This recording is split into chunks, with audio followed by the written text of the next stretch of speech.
বিসমিল্লাহির রহমানির রহিম। সুপ্রিয় শিক্ষার্থীবৃন্দ, তোমরা যে যেখানে আছো আশা করি আল্লাহর রহমতে ভালোই আছো।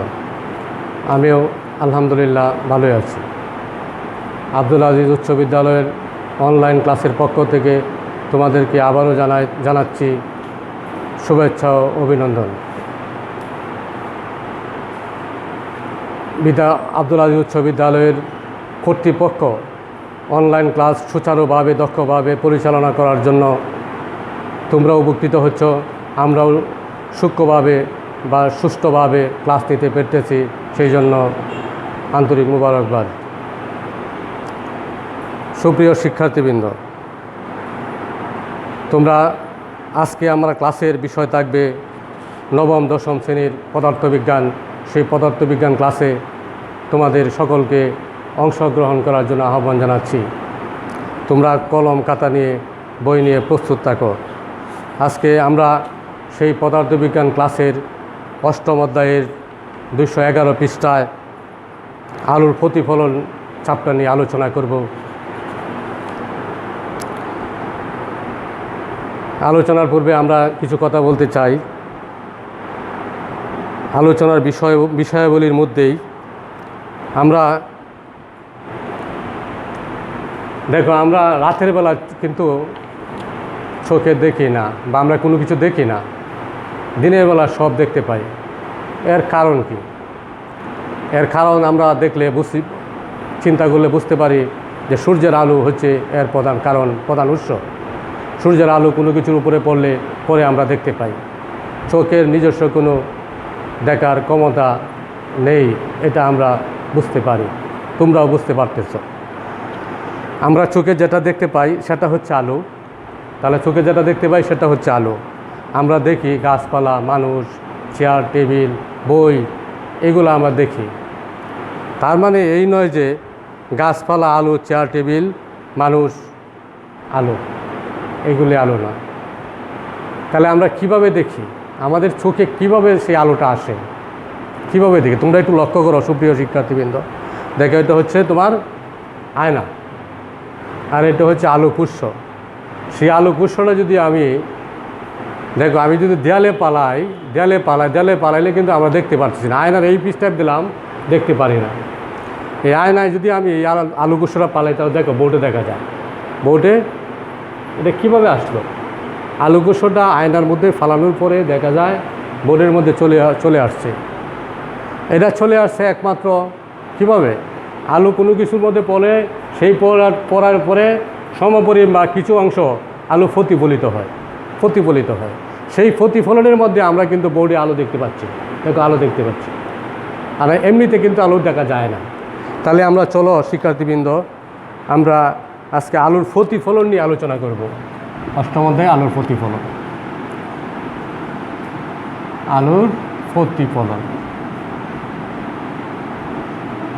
প্রতিফলন।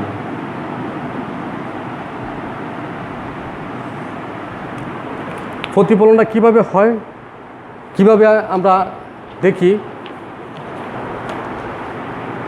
আলো প্রতিফলিত হয়ে সেই আলো যখন আমাদের চোখে এসে পড়ে, আর চোখ রেটিনার মাধ্যমে তখন আলো তৈরি রেটিনার মাধ্যমে আলো দিয়ে সে তৈরি সেকেন্ডের আমাদের মস্তিষ্কে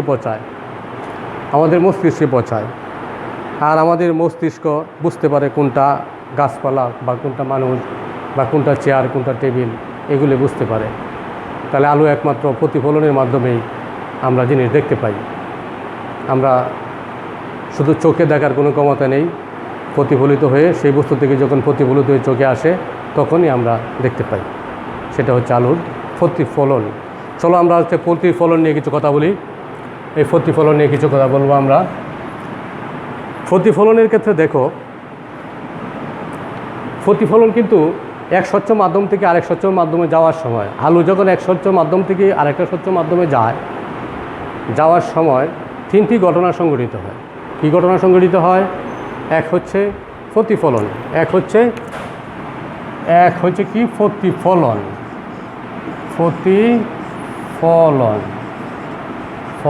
দুই হচ্ছে প্রতিসরণ, প্রতিসরণ, 3 হচ্ছে শোষণ। এই কাজটি সংগঠিত হয়, শোষণ এটি হয়। যেমন এখান থেকে আলোকোৎস কোনো মনে একটা মাধ্যম আছে, এখানে আলোকোৎস কোনো মাধ্যম থেকে যেই মাধ্যমে যদি পড়ে তাহলে কিছু আলো প্রতিফলিত হবে, কিছু আলো শোষণ হবে, কিছু আলো প্রতিফলিত হবে, প্রতিফলিত হবে। এই 3টা ঘটনা ঘটে। তাহলে আমরা এই প্রতিসরণটা কিন্তু আমরা পরবর্তী চ্যাপ্টারে আলোচনা করব। আমরা প্রতিফলন নিয়ে আলোচনা করব, কিশোর শোষণ নিয়ে আলোচনা করব।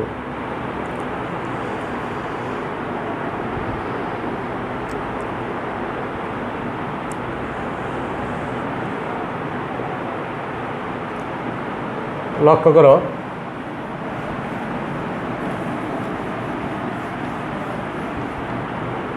তাহলে আমরা প্রতিফলন চিনে পেলাম। প্রতিফলন এক স্বচ্ছ মাধ্যম থেকে আরেক স্বচ্ছ মাধ্যমে যাওয়ার সময় আলো, কিছু আলো প্রতিসরিত হবে, কিছু আলো প্রতিফলিত হবে, কিছু আলো শোষণ হবে। তাহলে প্রতিফলন, আলো আপতিত রশ্মি কোনো মাধ্যমে পড়ার পরে ঠিক সমভাবে আলো প্রতিসরিত হয়, প্রতিফলিত হয়। যেমন আমরা একটা চিত্র দিকে লক্ষ্য করি, এটা হলো সমান্তরাল মাধ্যম। এখান থেকে আলোক রশ্মি আসা পরে যে বিন্দুতে পড়ে আমি দেখলাম, এইগুলো জানতে হবে। এটা হচ্ছে আপতিত রশ্মি। আমরা লক্ষ্য করি কিছু জিনিস জানতে হবে।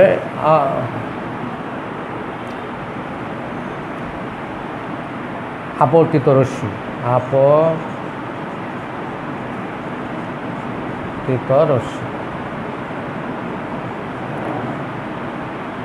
আপতিত রশ্মি এটা কিন্তু অবিলম্ব, অঙ্কিত অবিলম্ব। এটা হচ্ছে অবিলম্ব।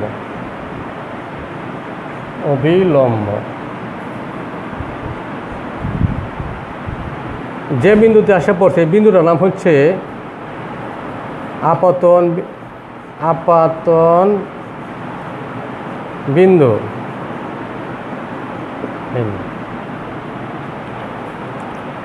এই আপতিত রশ্মি অবিলম্বের সাথে যে কোণ তৈরি করে, এই কোণটার নাম হচ্ছে আপতন কোণ। জানতো আপতন কোণ।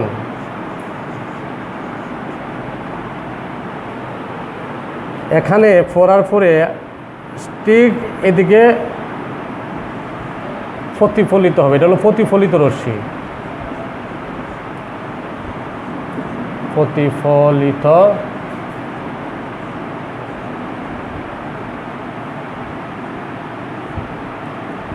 রশ্মি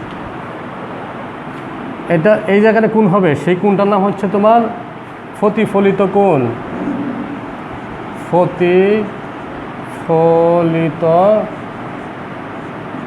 কোণ।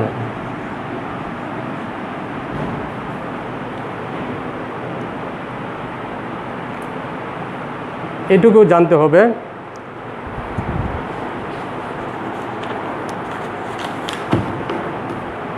পরবর্তীতে যদি আমরা আলোর প্রতিফলনের সূত্র ব্যাখ্যা করতে চাই, দেখো আমার এখানে আপতন কোণ আমরা জেনে গেলাম, আপতিত রশ্মি জেনে গেলাম, প্রতিফলিত রশ্মি জেনে গেলাম, অঙ্কিত অবিলম্ব জানলাম। আর এখানে যে মাধ্যমটা আছে, মাধ্যমটা কিন্তু প্রথম মাধ্যম।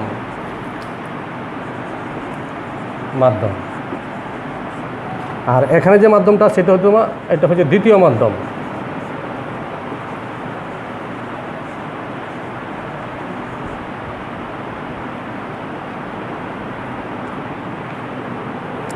প্রথম মাধ্যম থেকে আলো দ্বিতীয় মাধ্যমে আসার সময় এই ঘটনাটি সংঘটিত হয়। আলোর প্রতিফলনের সূত্র দিকে আমরা দেখব। প্রতিফলনের সূত্র,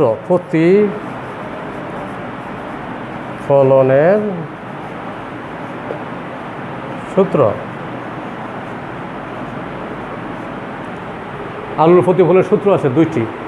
এক,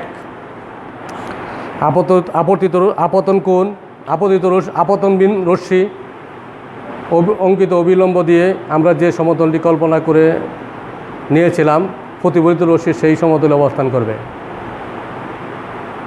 অর্থাৎ আপতিত রশ্মি অঙ্কিত অবিলম্ব যে বিন্দুতে আমরা কল্পনা করব, সেই বিন্দুতে কিন্তু প্রতিফলিত রশ্মি বা প্রতিফলিত কোণ অবস্থান করবে। সেই সমতলে অবস্থান করবে। এলে প্রথম সূত্র। দ্বিতীয় সূত্র হচ্ছে প্রতিফলন কোণটি হবে আপতন কোণের সমান। এখানে যে প্রতিফলন কোণটা হবে, আপতন কোণ কোনটা আছে এখানে, আপতন কোণ হচ্ছে এটা, আর প্রতিফলন কোণ হচ্ছে এটা। তাহলে আপতন কোণ যে যতটুকু বড় হবে মাপে, সেটাও কিন্তু ততটুকু বড় হবে। এটা দ্বিতীয় সূত্র। প্রতিফলিত কোণ, আপতিত কোণ, প্রতিফলন কোণের সমান, এটা দ্বিতীয় সূত্র। যেমন আমরা লক্ষ্য করি, একটা জিনিস লক্ষ্য করি,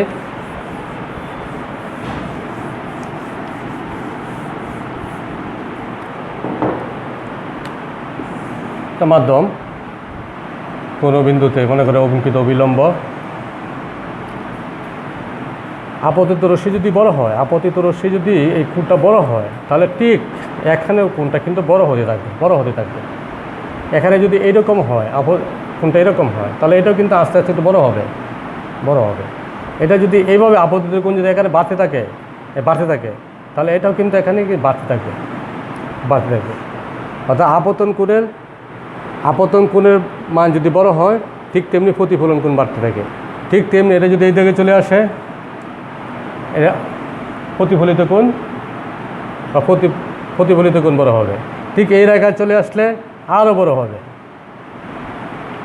এভাবে এটা দ্বিতীয় সূত্র, যে প্রতিফলন কোণটি হবে আপতন কোণের সমান। আপতন কোণটা যতটুকু বড় হবে, প্রতিফলন কোণটা যত হবে, দ্বিতীয় সূত্র। এই হলো আমাদের প্রতিফলনের সূত্র, হচ্ছে দুটি। আপতিত রশ্মি অবঙ্কিত অবিলম্ব যে সমতলে কল্পনা করব, প্রতিফলিত রশ্মি সেই সমতলে অবস্থান করবে, আর আপতন কোণ হবে প্রতিফলন কোণের সমান। এই দুটো হচ্ছে সূত্র।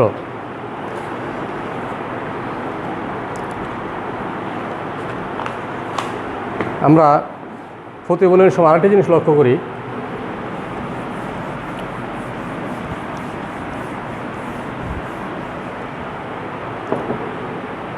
যেমন আছে শোষণ।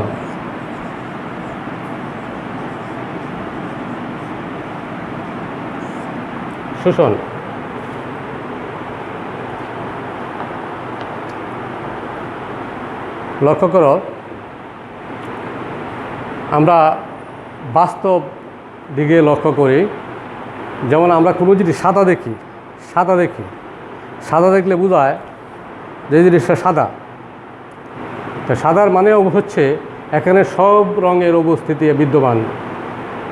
আমরা সহজে বুঝবো, কোনো জিনিস সাদা মানে সব রঙের উপস্থিতি বিদ্যমান। যদি কোনো রঙের উপস্থিতি অনুপস্থিত থাকে, তাহলে সেটা সাদা থাকবে না, বিভিন্ন রং ধারণ করবে, বিভিন্ন ধরনের রং ধারণ করবে। যেমন আমরা লক্ষ্য করি, লাল আলুতে যদি আমরা সবুজ পাতা নিয়ে ধরি, আমরা দেখাইতে পারছি লাল আলুতে যদি সবুজ পাতা ধরি এবং কুচকুচে কালো দেখাবে। ঠিক তেমনি সবুজ আলুতে যদি আমি লাল রং নিয়ে ধরি, তাহলে ওটা কুচকুচে কালো দেখাবে। তাহলে কী দেখব, ওগুলো আমরা কি বুঝতে পারলাম, যে কোনো রঙের অনুপস্থিতির জন্য সেই রঙের অনুপস্থিতির জন্য রং বিভিন্ন রঙের হয়, আর সম্পূর্ণ রঙের যে রঙগুলো আছে সেই রঙগুলো যদি আমরা উপস্থিতি একসাথে নিয়ে আসি, তাহলে সাদা রং ধারণ করবে। আলুর শোষণের ফলেই বা রঙের শোষণের ফলেই বিভিন্ন জিনিস রঙিন হয়। রঙিন বস্তু, যেমন লাল আলুতে রঙিন বস্তু সাদা, লাল আলুতে সবুজ বস্তু কালো দেখায়, সবুজ আলুতে লাল বস্তু কালো দেখায়, এরকম হয়। এই ঘটনাটা ঘটে একমাত্রই আলুর শোষণের ফলেই বা রং শোষণের ফলেই, প্রতিফলনের মাধ্যমে হয়।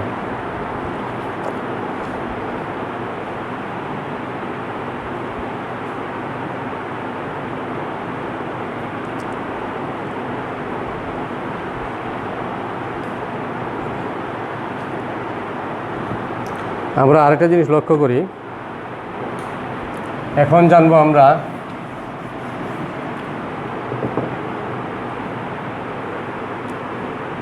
যেমন আমরা দুটো জিনিস লক্ষ্য করি, একটা সমতল পৃষ্ঠ, এই সমতল পৃষ্ঠটা হচ্ছে তোমার মসৃণ।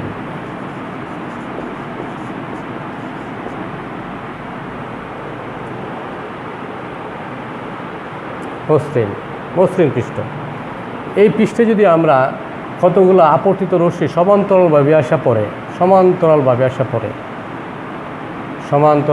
এসে পড়ে মানে সমান্তরালভাবে এসে পড়বে। সমান্তরালভাবে এসে পড়ার পরে এখান থেকে সমান্তরালভাবে প্রতিফলিত হবে। কীভাবে প্রতিফলিত হবে? সমান্তরালভাবে প্রতিফলিত হবে।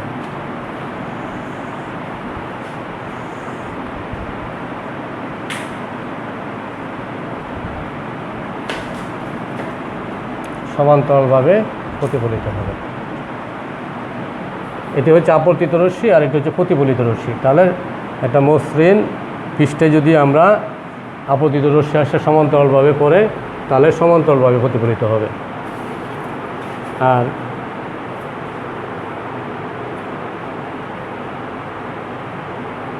আর এই যে একটা কিন্তু প্রতিফলন, আপতিত রশ্মি সমান্তরালভাবে প্রতিফলিত হবে। এই প্রতিফলিত হচ্ছে আলোর নিয়মিত প্রতিফলন।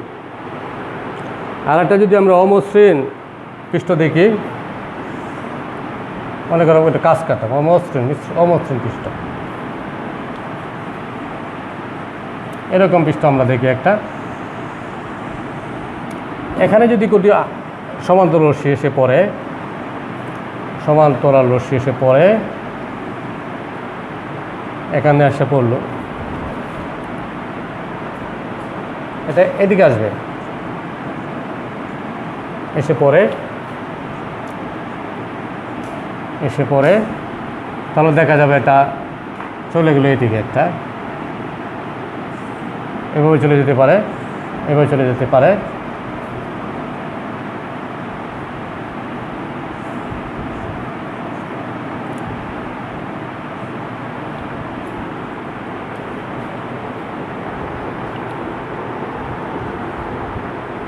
দেখো আলোক রশ্মি যদি মসৃণ পৃষ্ঠে আসে সমান্তরালভাবে আবর্তিত হলে এখানে সমান্তরাল হয়ে প্রতিফলিত হবে। সেই ধরনের প্রতিফলনটা হচ্ছে আলোর নিয়মিত প্রতিফলন। এটা অমসৃণ পৃষ্ঠে, এটা অমসৃণ পৃষ্ঠ,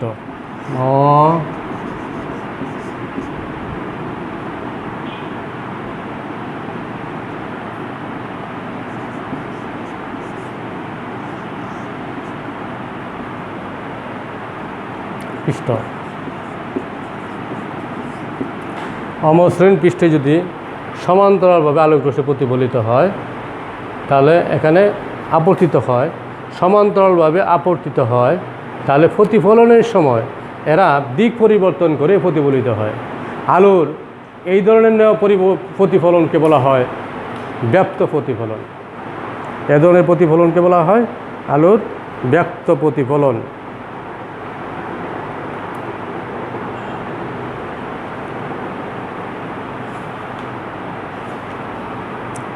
আমরা লক্ষ্য করি, তাহলে আমরা কি দেখলাম? আলোর প্রতিফলন কীভাবে হয় এবং কোন ধরনের পৃষ্ঠে কীভাবে হয়, মসৃণ পৃষ্ঠে কীভাবে হয়, অমসৃণ পৃষ্ঠে কীভাবে হয়।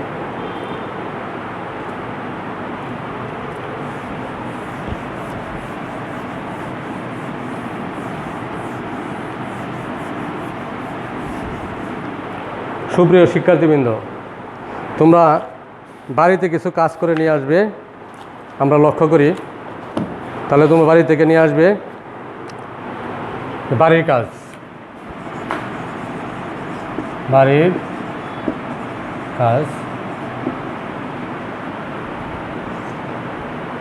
এক, আলোর প্রতিফলন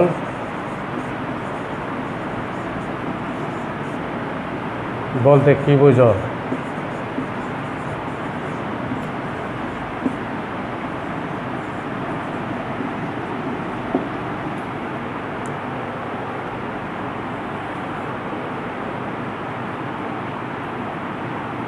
কোনো কিছু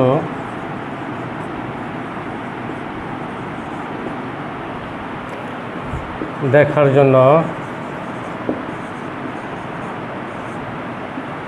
আলোর প্রতিফলন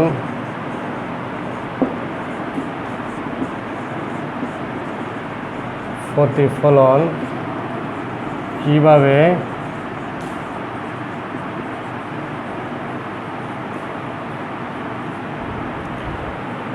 সাহায্য করে ব্যাখ্যা করো।